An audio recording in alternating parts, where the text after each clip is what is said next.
મુંબઈમાં વરસાદનો કહેર. માનખુર્દમાં નાના મકાનો પર તૂટી પડી 4 માળની બિલ્ડિંગ. 6 લોકોના થયા મોત.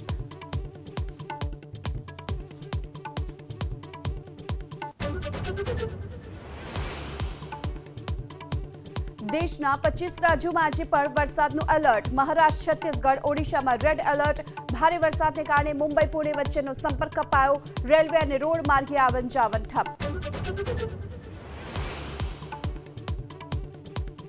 ગુજરાતમાં આજે સુરત, નવસારી, વલસાડ, તાપી, ડાંગ, દમણ, દાદરા નગર હવેલીમાં વરસાદનું રેડ એલર્ટ. 5 જિલ્લાઓમાં વરસાદનું ઓરેન્જ એલર્ટ. 6 જિલ્લાઓમાં વરસાદનું યલો એલર્ટ. રથયાત્રાને લઈને આગામી 10 થી 17 જુલાઈ સુધી ગુજરાતના તમામ પોલીસ કર્મચારી અધિકારીઓની રજા કરાઈ રદ. અનિવાર્ય સંજોગો સિવાય કોઈને નહીં મળે રજા.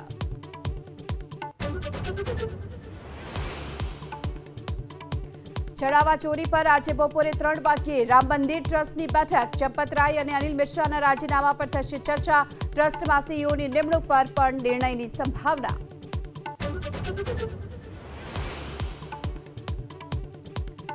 આજથી ઇન્ડોનેશિયા, ઓસ્ટ્રેલિયા અને ન્યૂઝીલેન્ડની યાત્રા પર પીએમ મોદી. રણનીતિક ભાગીદારી અને વ્યવસાયિક સંબંધો મજબૂત બનાવવા પર મૂકાશે ભાર.